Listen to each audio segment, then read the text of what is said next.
Hi, my family, my friends, my fans, and my pals. My name is Andrew Ditch. I have autism and intellectual disability and learning disabilities. I'm also incontinent of bowels and urine. Today, I am talking about children who have autism, learning disabilities, incontinence, behavior and emotional issues, and other similar issues, and the challenges my parents had in helping me with obtaining the supports I needed to participate in the education system like any other child. I started in preschool as a non-speaking child at around age 4. I went to Head Start program for low-income families for early intervention at age 3. I was later placed in special education preschool, specialized in autism and learning disabilities at age 4 to age 6. I learned to talk and was very far behind in motor skills and communication and academic skills. I did very well in this program. In first grade, the school district took this school and supports away and placed me in public school. I fell apart, and my behaviors and other issues was a challenge. At home, my younger brother, who also had autism, has severe asthma and required to be ER at random times. That led me unexpected changes and loss of supports and consistency. This led further behavior issues on top of the loss of supports in school. It led to my being placed in a psychiatric hospital 3 times in less than 1 year. The same outcome. I needed a different school placement and structure at home. I did not finish first grade because of my school placement. In second grade, or age 8, my district sent me to a new school setting for mental illnesses rather than my learning disabilities and developmental disabilities and incontinence. This led to the school not knowing how to help me, as they did not accept children in diapers and had hygiene issues. This led to problems with the school not letting me finish and my behavior issues. I remember having really good teachers for my first and second grade school. They was not able to handle my needs. This led to the 3 psychiatric hospital with recommendations for new school placement and IEP classification changes. The IEP did not happen, but new school placement did happen. I was placed in the autism classes from age 9 to 17. From age 17 to 20 in modified high school that was over my grade level and led me to not finish and give up. From around age 10 to 20, I had life skills classes that included backing, shopping, cooking, house chores, budgeting, reading ads, reading newspapers to determine what news source was the right one, as many had differences in news stories, how to dress to life, social interactions, family life, and some had help with hygiene assistance and skills that I did not have what some of my classmates did. From age 4 to 7 and age 9 to 20 in the autism classes, I had group OT that my speech therapist would be part of the group active, as it was for social skills and social interactions. I had one-to-one speech and OT on all my school years. I had a counselor to help me from age 9 to 20 in school. I had a one-to-one from about age 12 to 20. I had to be the last pickup on the way to school and the first pickup after school on a short bus. I remember very little about the problems my parents had in sending me to school at first due to not being potty trained. That latter was overcome with fights for acceptance. This was always a problem for me. I never got out of diapers. I believe this struggle and the way others had treated me and expected me to learn to use the bathroom affected my development for this milestone. I was diagnosed with autism, learning disabilities of multiple, expressive and receptive language disability, ADHD, Tourette's, and other medical issues. My parents blamed my behaviors on sexual abuse that did not happen to make a reason for my delays and behaviors, as my mom was stay at home with bad back while my dad worked 3 jobs to feed and support the family. This led to my developmental disabilities being overlooked at as the problem I had. This led to more mental health issues. But my school and doctors had still saw the developmental challenges I have. This led to many IEP meetings and battles and denial of the education I needed and deserved. My behaviors and school avoidance was not seen as part of another problem other than defiance. Because of my language delays, I couldn't express myself and why I didn't want to go to school. I will go into more on school avoidance and what it means later on, including how bullying may look like in another video. I was held back in school from age 4 to 17 because of my incontinence, learning disabilities, language issues, behaviors that made it look like I could not learn. My schooling was before the DSM-5 changes to the IQ requirement that no longer requires IQ less than 70. The handicap learner was a term used to describe children who would meet intellectual disability, but IQ was over 70. At age 8 or 3rd grade level, my reading level was at kindergarten level and math was at a 1st grade level. At age 17, or what should be 12th grade, I scored a 5th grade reading in math and 4th grade writing. That is not much growth from age 8 to 17. There has to be a reason, right? My IQ was 89. The language, problems processing visual and auditory information, problems with attention and hyperactivity, coordination, sensory, need for sameness, and highly structured environments could explain this. At my tics, I had both my vocal tics and motor tics was a problem by my teachers and classmates. My body odor was a problem for my teachers.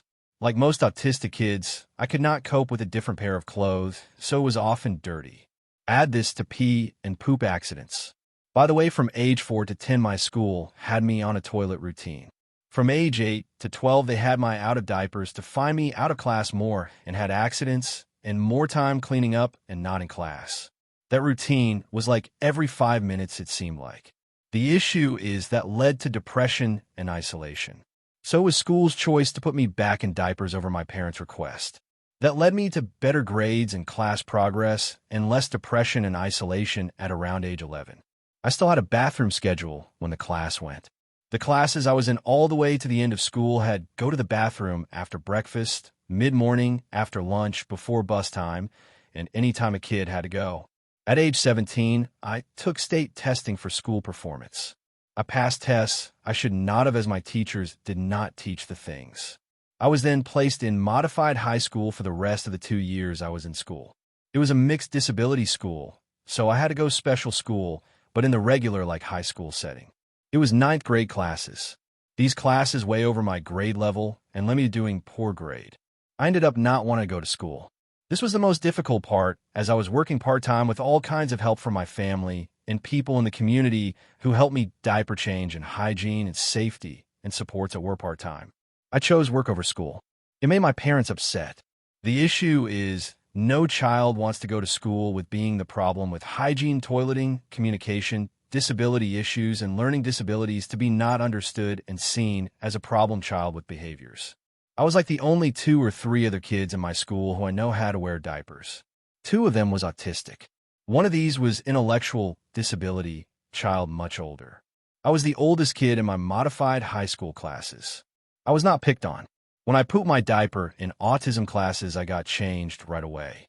In modified high school, I had to wait till after class. The difference modified high school, I had to walk to each class, and that walk helped my attention and behavior. Also was given bathroom breaks, and also had one-to-one in a very predictable routine. My teachers had the lights off and the door shut for my IEP to keep the lights and sounds under control for me. We had natural lighting, something the autism classes did not have, as this was in the old auditorium of my school. I was well-liked, and my classmates had to have me in their group. Even when I pooped myself, no one made anything of it. They still was wanting me in their group for studies, and I don't understand why other than I am a liable person. Yes, I have behavior issues and differences from others. The biggest problem I had in school was what I feel is New York State education did not accept the school or my doctor's recommendations for IEP classifications that led to improper school placements. The other issue was that led to behavior issues and being held back from what I feel is my potential to graduate if had the right services all along. The end result was my school not following my IEP the last 2 years of school at all. A summary of a child's rights to education regardless of disability. These laws and rights was not followed, and my parents didn't have the money to get a lawyer to fight for me. Also, this was before internet was popular. My family did not have the money for a computer until I was 17. My brother was also suffered from the same local school district with asthma and autism. The same school district also caused many other children to not get accommodations and supports. Public education rights for children with disabilities are governed by several federal laws, including the Individuals with Disabilities Education Act, IDEA, Section 504 of the Rehabilitation Act of 1973, and the Americans with Disabilities Act, ADA. These laws ensure that children with disabilities have access to a free and appropriate public education, FAPE, and provide necessary services and accommodations. Idea.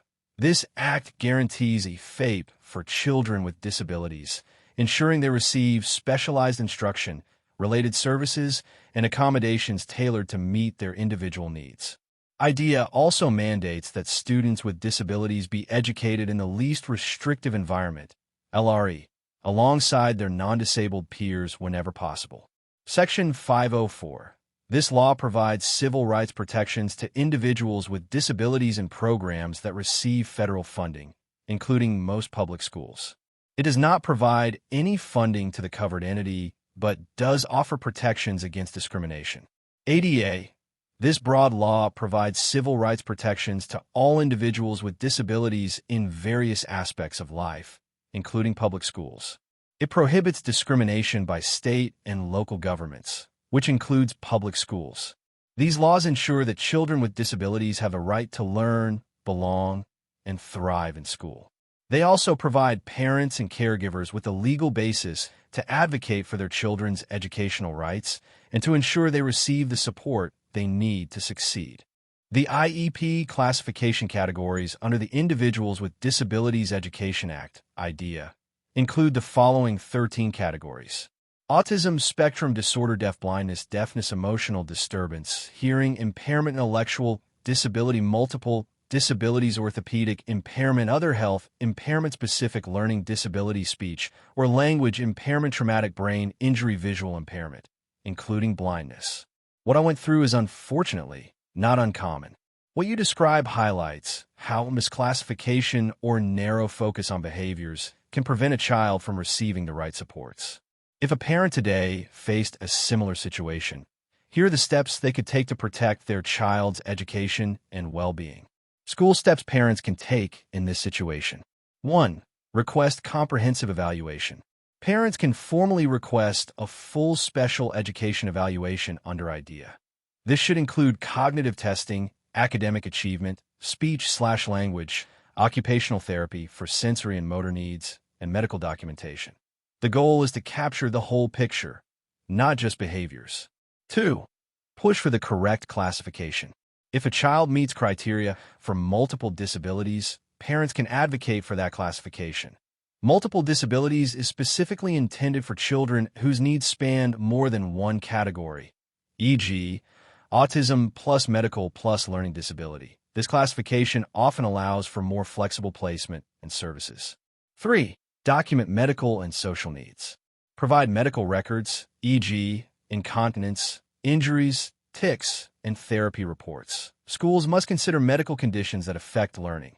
Documenting how these issues impact attendance and performance strengthens the case for services. 4. Address school refusal.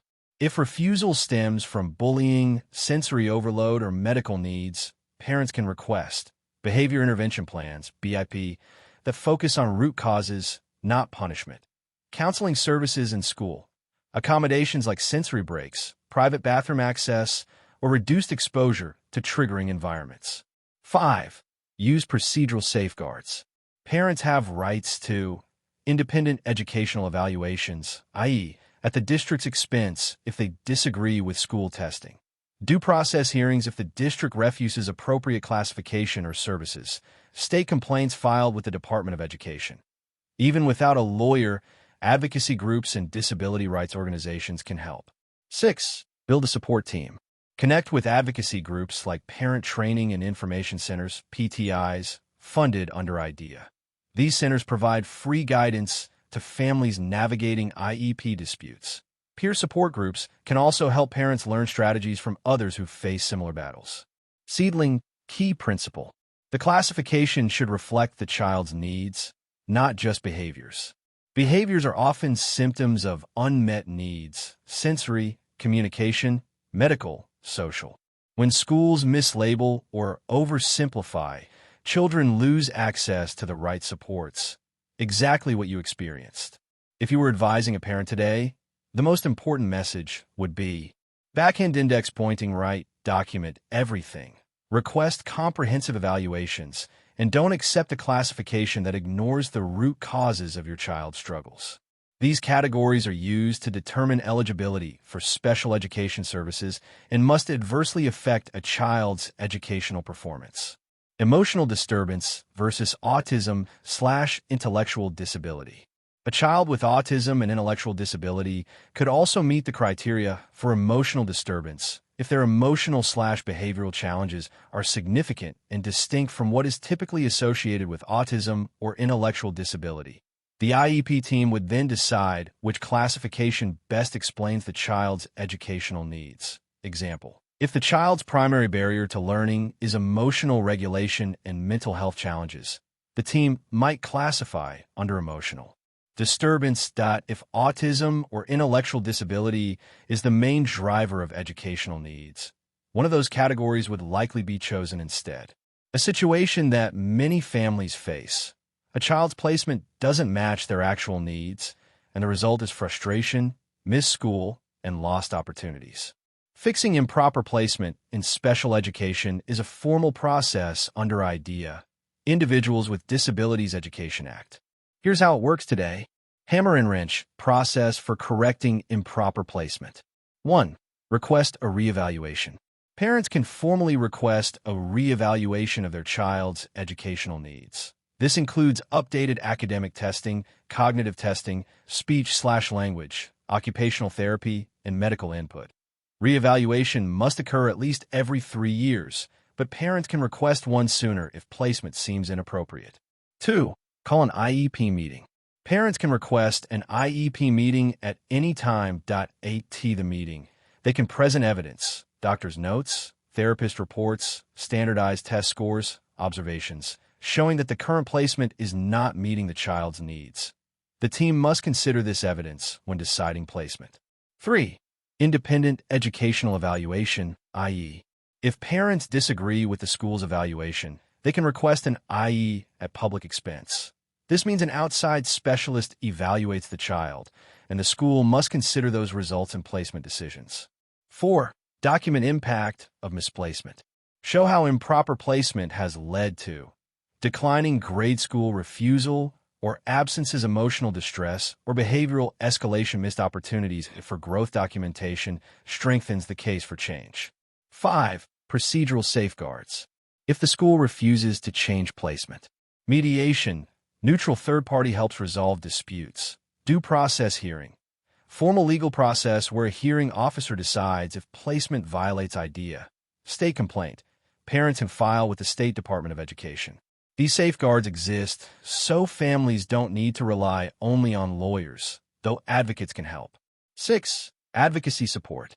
Families can contact Parent Training and Information Centers, PTIs, which provide free help navigating IEP disputes. Disability rights organizations often provide advocacy or legal support at low/no cost. These groups help parents push back when districts deny services due to cost or convenience. Seedling key principle. Placement decisions must be based on the child's unique needs, not cost or convenience for the district.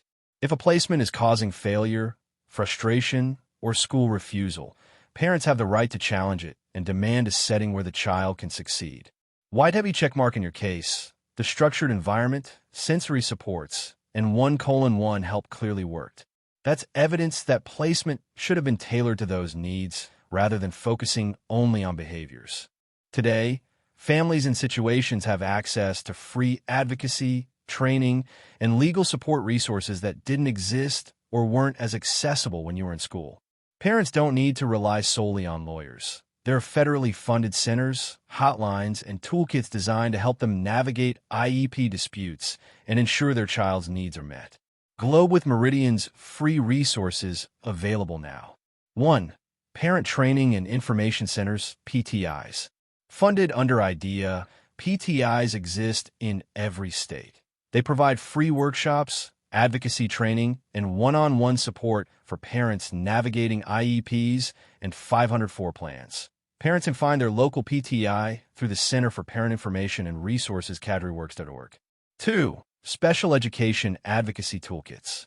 Free downloadable guides help parents prepare for IEP meetings, understand their rights, and organize documentation.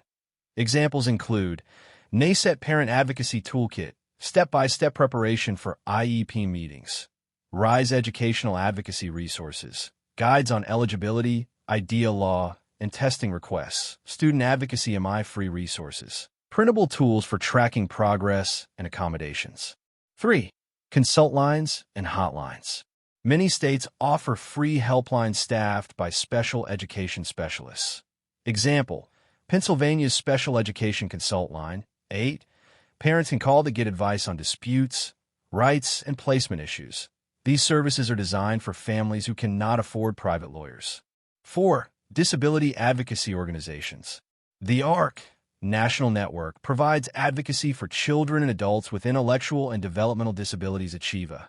Local chapters often help families with IEP disputes, placement issues, and navigating medical/educational systems. Other nonprofits like Empowered Advocates offer parent workshops and free consultations, empoweredadvocates.org. 5. Illustrated guides and online training.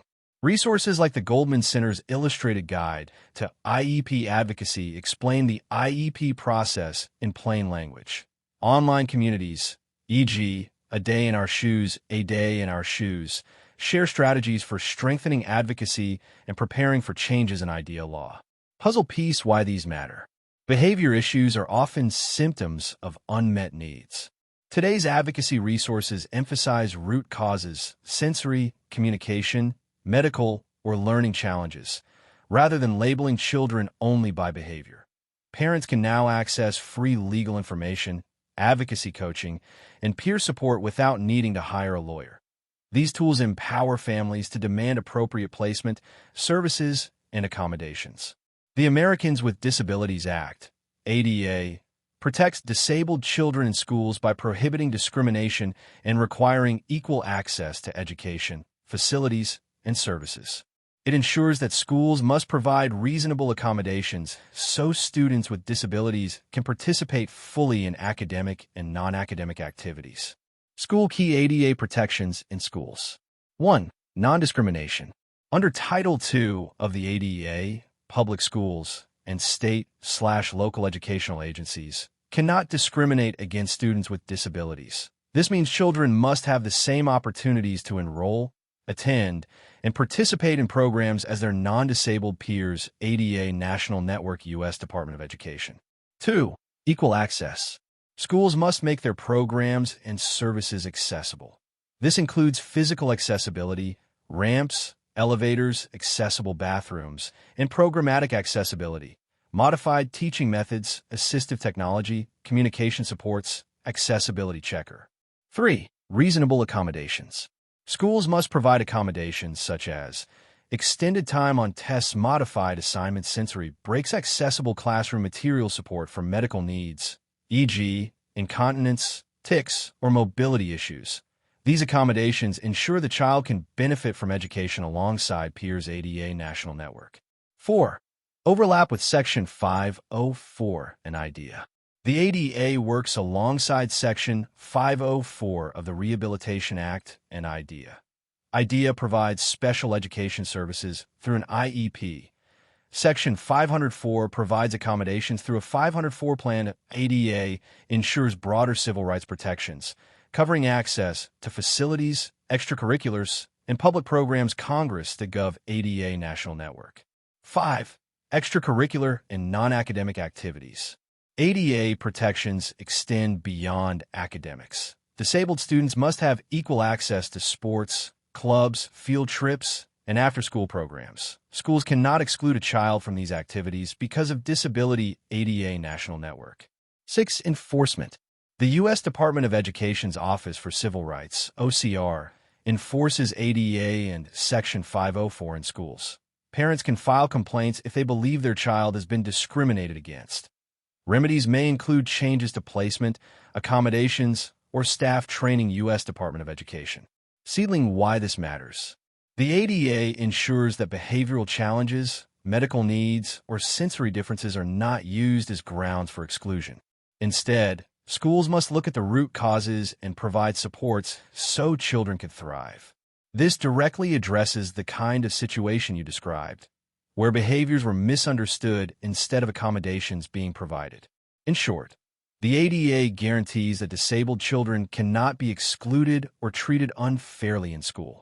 It requires schools to provide reasonable accommodations, ensure accessibility, and give equal opportunities in academics and extracurriculars.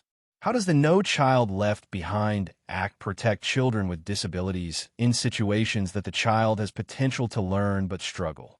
Short answer: the No Child Left Behind Act, NCLB, required schools to hold all students, including those with disabilities, to academic standards and provide supports so they could reach their potential.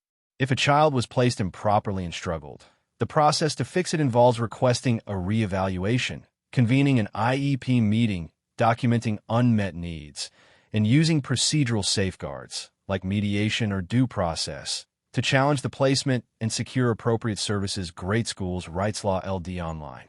School How NCLB Protected Students with Disabilities. Accountability for all students.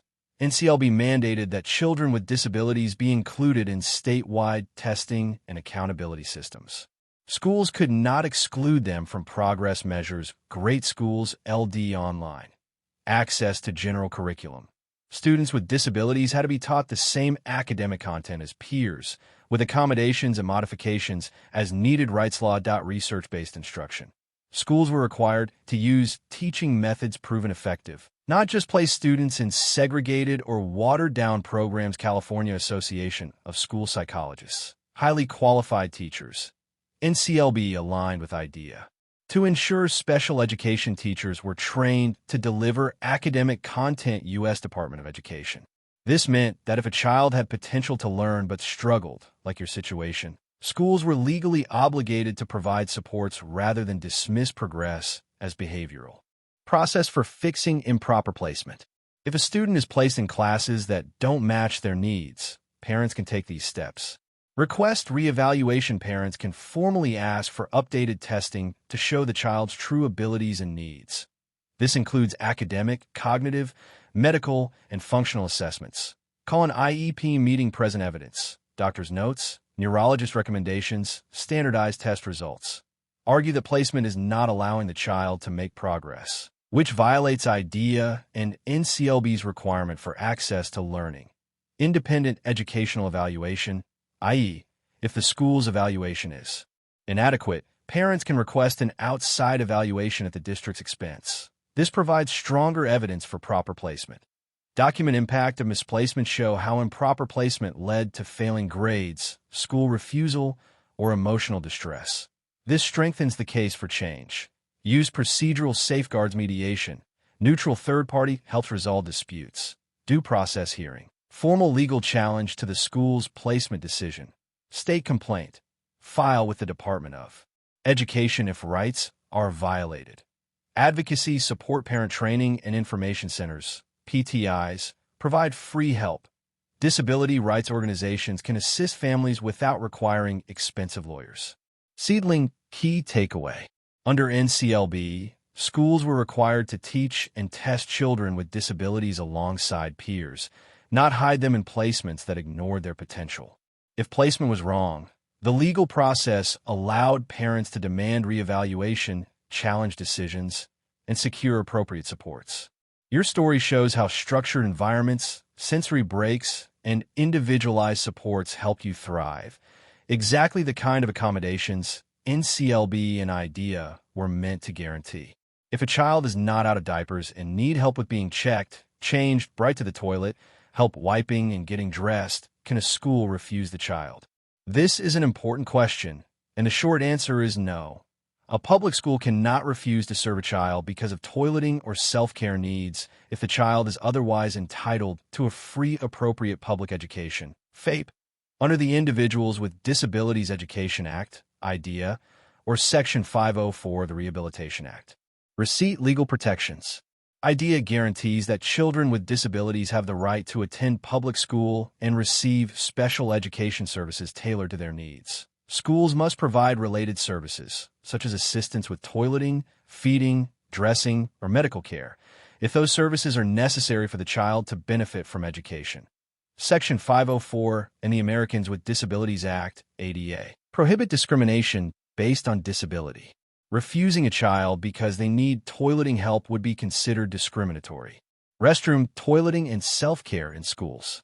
Many children with significant disabilities, intellectual, physical, medical, require help with toileting, diapering, or dressing. Schools are required to provide trained staff to assist with these needs. This is often written into the child's IEP, Individualized Education Program, or 504 plan. The school may need to designate a nurse, paraprofessional, or aide to handle these tasks safely and respectfully. Can a school refuse? No, they cannot refuse enrollment or services. What they can do is convene an IEP or 504 meeting to determine what supports are needed. If a school claims they cannot provide toileting assistance, that would likely violate IDEA and ADA. Parents can challenge this through due process, mediation, or complaint procedures. White heavy checkmark, key takeaway. A child who is not toilet trained or needs help with personal care still has the right to attend school. The school must provide the necessary supports to ensure access to education. If a child has intellectual disability, autism, learning disabilities, medical problems, behavior problems, and is not out of diapers and need help with being checked, changed, brought to the toilet, help wiping and getting dressed, can the child attend public schools with other children from their neighborhood? And what rights are there for mainstreaming or special classes in public schools for children with such disabilities? This is a very important question, and it goes to the heart of special education law in the United States. Let's break it down clearly. School attendance in public schools. Yes, the child can attend public schools with other children from their neighborhood. Under the Individuals with Disabilities Education Act, IDEA, every child with a disability is entitled to a free appropriate public education, FAPE, in the least restrictive environment, LRE. Schools cannot refuse enrollment because of toileting, medical, or behavioral needs. Instead, they must provide supports and services to meet those needs. Balance scale, rights under IDEA. Free appropriate public education, FAPE. The child must receive an education tailored to their unique needs at no cost to the family. This includes special education and related services, like toileting assistance, medical support, behavioral interventions. Least restrictive environment, LRE. Children with disabilities must be educated with their non-disabled peers to the maximum extent appropriate. Removal to special classes or separate schools can only happen if the disability is so severe that general education cannot meet their needs, even with supports. Individualized Education Program, IEP. The IEP team, parents, teachers, specialists, designs a plan that specifies services. Special education instruction-related services, speech therapy, occupational therapy, physical therapy, nursing care, toileting assistance, behavioral supports, accommodations, and modifications. Puzzle piece, mainstreaming versus special classes. Mainstreaming, inclusion. The child spends time in general education classrooms with peers. Supports may include a paraprofessional aid, adaptive equipment, or modified curriculum. Special classes, self-contained for children whose needs are too intensive for general education. They may spend part or all of the day in a smaller, specialized classroom. Even then, IDEA requires opportunities for interaction with non-disabled peers, lunch, recess, electives, community activities. Personal care needs.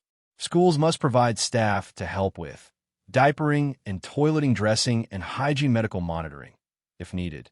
These supports are considered related services under IDEA. Denying them would be a violation of the child's rights. White heavy checkmark, key takeaway. A child with intellectual disability, autism, learning disabilities, medical problems, behavior challenges, and toileting needs has the right to attend their neighborhood public school. The school must provide supports through an IEP. The child has the right to be educated with peers in the least restrictive environment possible. Special classes are available if needed, but mainstreaming must always be considered first. What is the pros and cons of special self-contained classes and mainstream classes for those with IPs and child has intellectual disability, autism, learning disabilities, medical problems, behavior problems, and is not out of diapers and need help with being checked, changed, brought to the toilet, help wiping, and getting dressed? This is a thoughtful and complex question. Let's look at the pros and cons of self-contained special classes versus mainstream. inclusive classes for a child with significant needs, such as intellectual disability, autism, learning disabilities, medical problems, behavioral challenges, and toileting/personal care needs. School mainstream, inclusive classes. Pros: peer interaction. Child learns alongside typically developing peers, which can encourage social skills, communication, and modeling appropriate behaviors. Community belonging. Attending the neighborhood school fosters inclusion and reduces stigma. Access to general curriculum. With modifications, the child can be exposed to grade-level content. Legal emphasis. IDEA requires education in the least restrictive environment, LRE, meaning mainstreaming must be considered first. Cons. Staffing challenges. General education teachers may not be trained or have enough support to manage complex medical, behavioral, and toileting needs. Overstimulation. Large class sizes and busy environments can overwhelm children with autism or intellectual disabilities. Peer misunderstanding. Risk of social isolation or bullying if peers don't understand the child's needs. Academic mismatch. Even with modifications, the curriculum may be too advanced, leading to frustration. Puzzle piece self-contained, special classes. Pros. Specialized instruction. Teachers are trained in special education strategies, behavior management, and individualized supports. Smaller class size. More individualized attention and flexibility in pacing. Integrated supports. Easier to provide toileting assistance, medical monitoring, and adaptive skills training. Focus on functional skills. Curriculum often emphasizes life skills, communication, and independence, which may be more appropriate. Cons. Reduced peer interaction. Less exposure to typically developing peers, which can limit social modeling opportunities. Potential stigma. Being separated can reinforce feelings of differentness. Limited access to general curriculum. May miss opportunities to engage with grade-level academics. Risk of isolation. If not balanced with inclusion opportunities like lunch, recess, or electives, the child may be socially excluded. Balance scale, key considerations. Individualized education program. IEP. The IEP team decides placement based on the child's needs, not just diagnosis. Combination approach. Many children benefit from a mix, spending part of the day in a self-contained class for intensive support and part in mainstream settings for socialization and inclusion. Supports in mainstream. If mainstream placement is chosen, schools must provide aids, adaptive equipment, toileting support, and behavior plans. Family input. Parents are equal members of the IEP team and have a strong voice in placement decisions. YW checkmark bottom line. Mainstreaming is best when the child can benefit from peer interaction and exposure to general curriculum with supports that's self-contained is best when the child's needs are so intensive that mainstream settings cannot provide meaningful benefit, even with supports. Often, a hybrid model, some mainstream, some self-contained, balances inclusion with specialized support. 1. Conclusion. I want to summarize my opinions on being a child once with disabilities. My brother was in public school and special classes and later was mainstreamed. I was in special school and special classes. I feel that it is easier to connect with other children like myself with autism. I am for special schools and special classes. I also did like the modified high school despite the classes so hard to learn and follow and note-taking. The classmates was the best I had. It was harder for me to connect with my classmates, not in the autism classes.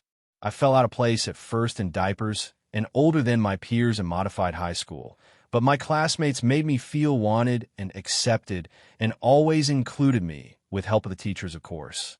They always liked me, and I liked them. I think the best part is because of my one-to-one help my classmates to learn to interact with me and how to interact with me had helped me to be included. The other thing I feel if I didn't have that help, I would have been really struggling in school and may have not won as much as I did. My brother's story was a bit more challenging. If I was my brother, I would not do well at all. Normal school and classes would have been sensory hell and not good. I feel that if your child has autism, they need to have strong supports in school and have teachers look out for depression and offer IEP assessments to find out what is causing the mood and performance issues to help the child with more supports or different placement. Today's world, I see time and time again of children being arrested for shootings due to being bullied, and often these children are autistic or have other disabilities that need more support to socialize and be accepted and included in schools, and parents don't do enough to help their kids. It is your child's legal right to a free public education. It is the law. There are protections for your child. And in most states in America, you can reach out to your disability rights lawyers for supports.